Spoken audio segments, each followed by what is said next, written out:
Hi FM, 101.9 megahertz of life. This morning, we wanted to talk a little bit more about the cars that South Africans are buying right now. So the new vehicle markets has remained surprisingly resilient despite economic pressure. But we wanted to understand what is happening in the market. What are people buying? We are joined by Ricci, Birchfield, executive head of group marketing at Eastval Motors. Ricci, a very good morning to you. Thank you for joining us. Hope you are well this Monday morning. Good morning.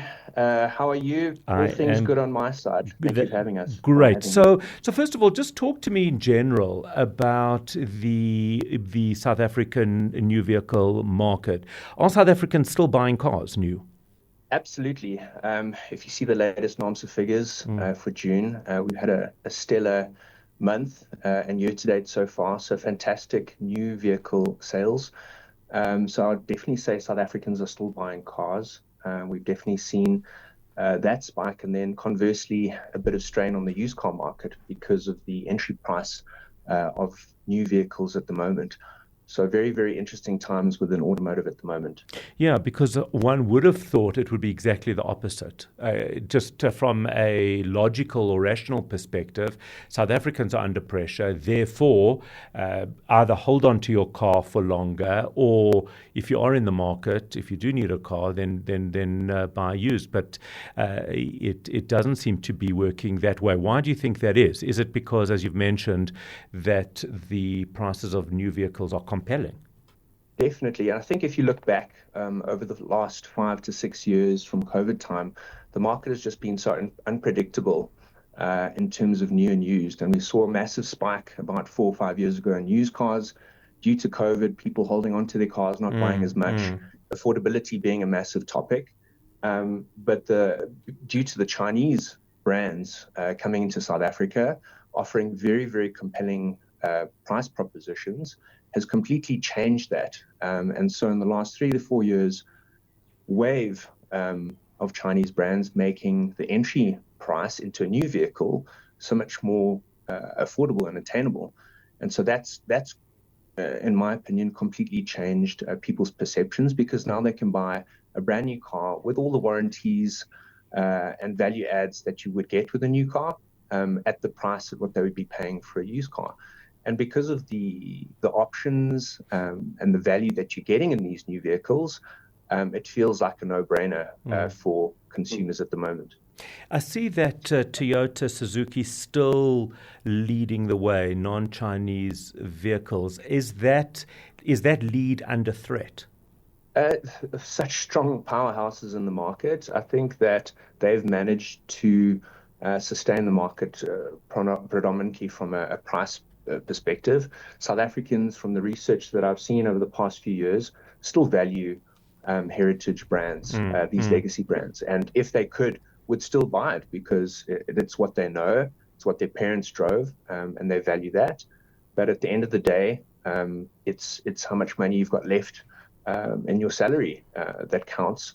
And so if consumers could choose, they would definitely, in my mind, choose those brands. And so I don't think Toyota, with their price positioning, Suzuki with their price positioning, are under any threat, and they're continuing to innovate, which is incredibly important, because we know that the Chinese brands have innovated tremendously, tenfold in the products that they're offering. In terms of the Chinese vehicles, what are we seeing in terms of popularity? I think South Africans are extremely well researched. Excuse me. So brands like Chery, brands like Haval, who've been in the market a little bit longer than the others, are seeing good headway, seeing very, very good results, because people know them. There's good structure, there's a good network in place, there's good after-sales service, parts availability. All of that plays a part, total cost of ownership, when buying a vehicle. So those brands are doing extremely well. Then you've got new entrants into the market like BYD that are gaining popularity. We know that they're doing very well from an international perspective. And so people, yeah, we're a global network. Everyone Mm. is watching the news, understanding what is happening, and brands like BYD are hugely successful in their offering. What I'm finding fascinating is, and it's completely anecdotal, it's without any form of actual data, but it's something I've noticed, and that is friends of mine who would always drive brand names, whether it's a BMW, a Mercedes, something, a well recognized and respected brand. I see they are making choices to move to the BYDs, the Geelys, the vehicles that I wouldn't have imagined that they would have purchased a while back. Is this something that you are seeing, and why do you think that is? If so, Definitely seeing. I mean, Eastval sells 33 brands right, in South Africa. We operate out of 3 provinces, right, and we sell 9 of the top 10 brands sold in South Africa at the moment. right. So I think we're well positioned Placed to look at that. to to agree with what you're saying, because we're seeing these trade-ins come in from the legacy premium brands, and they're just simply saying it's not worth it anymore, in their opinion, and would rather say, okay, I'll take a new car that's got, again, like I said, all of this value added into it at a fraction of the price. And so consumers, no matter their affordability levels, are being smart with how they're purchasing. One of our listeners, Marco, is saying that I will always stick to the classics. Do you see a lot of people saying that as well? Does that also echo a certain sentiment or segment in the market? The classics being what we understand as the traditional brands. Yes, yes. They've got a Yeah. photo of a Polo VW, that type of Yeah. thing. Of course. I mean, I think we can try and generalize, and we can try and draw conclusions to trends that are happening, but it depends on the individual. There's still a huge popularity in those traditional brands, and there will always be, so long as affordability plays key. Because with inflation, it's making things unattainable. We've seen a massive shift as well from an affordability on fuel. As well. So the spike in the searches for hybrid and electric vehicles. You mentioned Geely earlier, very hugely popular vehicle, and people are experimenting. It's no longer these new adopters that are taking on the Chinese brands. It's moved into a totally different area where people are saying, well, this is tried and tested, and I'm going to go for it.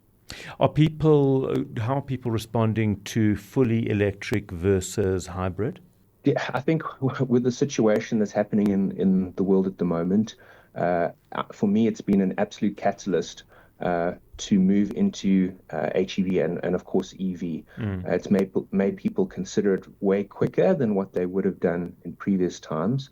At the end of the day, it comes down to the ability to charge your car, whether it's at home or the infrastructure around you. And I think as soon as we can do that, and we've seen the likes of manufacturers teaming up with Eskom to build charging stations in South Africa and double the amount of charging stations. If that happens, it's without a doubt, South Africa is well positioned to go into EV, just because we've got the sun, we've got solar energy, which makes it possible for all of our major networks, home charging, etc., to be a strong possibility. That is where we leave it. Thank you for that. Very, very interesting conversation indeed. That's Ricci Birchfield, who is the executive head of group marketing at Eastval Motors. And he was chatting to us this morning on the Motor Minute, fueled by Engen X-treme.